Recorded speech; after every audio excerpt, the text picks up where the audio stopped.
হয় যে একটা শিশু আতুর ঘর থেকে বের হয়ে এসেই সেই দুর্নীতির কবলে পড়ে যায়। এটার ব্যাখ্যা যদি দিতে চাই তাহলে আমরা স্কুলে ভর্তি করতে গেলেই বুঝি যে আমরা এখানে যারা যারা আছি সবাই শিক্ষক এবং অভিভাবক সবাই। তো যে দুর্নীতিটা শুরু হয় আমরাও দেখে আসছি কিনা, আমাদের সময় ছিল কিনা কতটুকু জানি না, কিন্তু আমরা আমাদের সন্তানের বেলায় দেখেছি ভালো কোনো স্কুলে ভর্তি হতে গেলে সেখানে ঘুষ বাণিজ্য এসব চলে। তা আমাদের বাচ্চারা কিন্তু ছোট থেকে দেখেই আসছে যে একটা দুর্নীতির বেড়াকলে তারা পড়ে যাচ্ছে। তো এটা দেখে যে সন্তানটা, যে শিশুটা বড় হচ্ছে, সে কতটুকু দুর্নীতিবান হবে না সেটা কিভাবে বলবো। তো যাই হোক, এটা দুর্নীতি যেমন মনে করেন এটা ভিতরে আমাদের ঢুকেই আছে, রন্ধে রন্ধে ঢুকে যাচ্ছে দুর্নীতিটা। এটা থেকে আমাদের বের হতে হলে আমি যদি একটু ব্যাখ্যায় যাই তাহলে 2020-এ যে করোনাকালীন সময় আমাদের স্কুল বন্ধ হয়ে গেল, আমার আপন ভাগিনা, তাকে দেখেছি ক্লাস 5-এ পড়ে, সে কিন্তু অটো পাস করে 6-এ উঠে গেল। তারপর এভাবে অটো পাস করে করে যে উঠে যাওয়ার প্রবণতা, সে এবছর এসএসসি দিবে।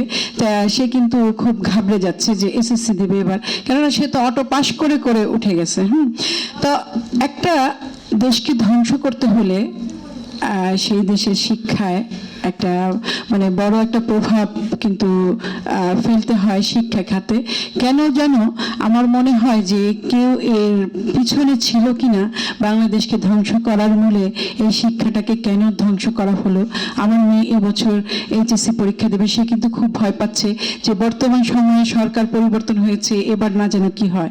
তা যাই হোক, আমাদের শিক্ষকরা, প্রধান শিক্ষকদের সামনে যখন আমি কথা বলছি, তা আমরা ছোটবেলা থেকেই কিন্তু কথা বলার সময় একটু ভয় পাই শিক্ষকদের সামনে কথা বলতে। তারপরেও মানে আমি মনে করি যে সবার আগে আমরা যাকে গুরু বলে মানি, বাবা মার পরে তিনি কিন্তু শিক্ষক। আপনারা যারা যে অবস্থানে, যে স্কুল থেকে আসছেন, আপনারা কিন্তু এখনো আমাদের শিক্ষক। আমরা এই জিনিসটাকে যদি আমরা মানে আমাদের রন্ধে ঢোকাতে পারি যে শিক্ষক তিনি যে স্কুলের হন, যত বড় প্রতিষ্ঠানের হন, তিনি কিন্তু সবার শিক্ষক, এটা আমাদের মানতে হবে। কিন্তু এটা আমরা মানি না। যেমন আমি শেরেবাংলা স্কুলে আমার মেয়ে পড়তো, এখনো সে তো এইচএসসিতে আছে। তো ওই স্কুলে আমি যখন কোনো একটা কারণে গিয়েছিলাম, এই কথাটা আমি আরো একবার মানববন্ধনেও বলেছিলাম, সেই দিন সবাই শুনেছি কিনা জানি না।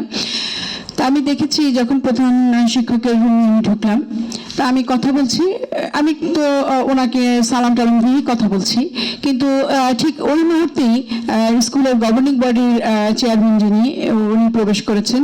সেটা সম্ভবত 23-এর দিকের কথা বলছিলাম। তো উনি ঢোকাতে আমাদের প্রধান শিক্ষক সাহেব উঠে দাঁড়ালেন। তো যেহেতু প্রধান শিক্ষক উঠে দাঁড়ালেন, তা আমাকেও দাঁড়াতে হয়। তা আমার এই জিনিসটা আমার খুব মনে গেঁথে আছে যে একজন প্রধান শিক্ষক, শিক্ষাঙ্গনের প্রধান, তিনি কেন গভর্নিং বডির চেয়ারম্যানকে দেখে উঠে দাঁড়াবেন। এই বিষয়টাকে আমাদের সরকারের কাছে অকুল আবেদন যে আমাদের শিক্ষক যিনি স্বেচ্ছায়, যিনি স্বাধীনভাবে তার শিক্ষাঙ্গনে, তার প্রতিষ্ঠানে কাজ করতে না পারলে তাহলে দুর্নীতি আমাদের মুক্ত করার এই আলোচনা, এই সভা, সেমিনার, এটা এইখানেই বিলুপ্ত হয়ে যাবে। আমাদেরকে যদি মানে দুর্নীতি থেকে বের হয়ে আসতে হয় তাহলে অবশ্যই আমাদের এই জিনিসটাকে দেখতে হবে, যেটা আমি দেখছি। তাহলে এটা আমাদের সরকার কেন দেখবেন না?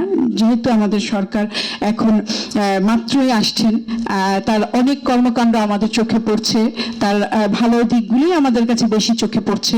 তা আমি আশা করব এই অনুষ্ঠানের মাধ্যমে বর্তমান সরকার দুর্নীতি যদি মুক্ত করতে চান, সবার আগে আমরা শিক্ষককে সম্মান করব, এটাই হবে আমাদের সবার চাওয়া। ধন্যবাদ।